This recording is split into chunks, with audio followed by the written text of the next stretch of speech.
Précis réglementaire, la Cour de cassation, donc c'est celui qui fait suite au précis légal sur la Cour de cassation, enfin la première partie du moins, l'institution et les compétences. Donc alors, la partie réglementaire adopte la même structure que la partie législative. Donc livre 4, la Cour de cassation, titre 1er, institution et compétences. Chapitre unique aussi, mais on aura les articles R411.1 à R411.7. Le décret en Conseil d'État qui place les modalités de la cassation sans renvoi, comme je l'ai dit dans le précis légal, sera traité à part parce qu'il est un petit peu compliqué. Alors, tac. Donc ces articles nous disent que quoi? Que la Cour de cassation siège à Paris. Et comme on a vu dans le légal qu'il n'y avait qu'une seule Cour de cassation pour toute la République, voilà, elle siège à Paris. Qu'elle est compétente pour les recours formés contre la décision refusant la procédure de prise à partie. La prise à partie, c'est lorsque on veut engager la responsabilité d'un magistrat pour des fautes plutôt lourdes du style dol, et aussi notamment déni de justice. Voilà, donc c'est la prise à partie. Qu'elle est compétente pour les actions en responsabilité civile professionnelle,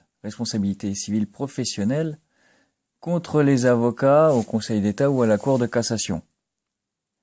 Elle constitue notamment l'ordre des avocats au Conseil d'État et à la Cour de cassation. Qu'elle est compétente pour les recours disciplinaires contre les avocats au Conseil d'État et à la Cour de cassation. Elle contient l'ordre et compétente pour les recours contre les décisions disciplinaires. Elle examine aussi les recours contre les décisions de règlement des litiges nés d'un contrat de travail d'un avocat à la Cour de cassation ou au Conseil d'État. Avocat en contrat de travail. Elle est compétente pour les recours contre les décisions des autorités chargées d'établir les listes d'experts, des experts judiciaires, évidemment.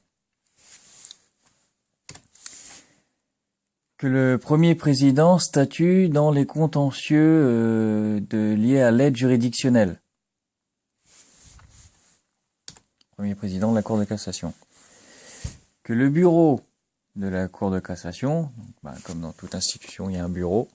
Généralement, on dit plutôt secrétariat, mais là, c'est un bureau. Pourquoi c'est un secrétariat? Pourquoi c'est un bureau et pas un secrétariat? Parce qu'il a des compétences que lui attribue la loi et le règlement, et notamment celle de désigner les magistrats de la Cour de cassation, donc du siège, pour la commission d'instruction de la Haute Cour de justice, pour aussi la Commission nationale de réparation des détentions, ainsi que la commission d'examen des recours disciplinaires contre les officiers de police judiciaire. Le bureau, toujours, dépouille et est compétente pour le contentieux qui concerne les commissions, le vote pour la commission d'examen des recours en matière de discipline des officiers de police judiciaire.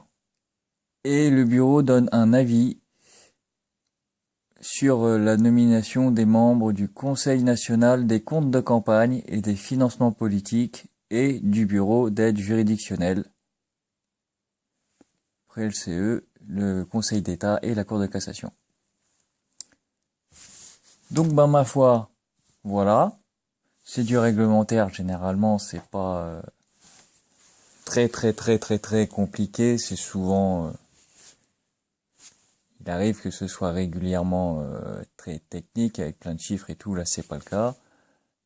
Donc il n'y a rien de juridiquement conceptuel de très compliqué, mais voilà, faut le savoir. Donc le décret que je disais en Conseil d'État pour l'application de la cassation sans renvoi ultérieurement, et puis très vite la suite. Allez, merci, au revoir.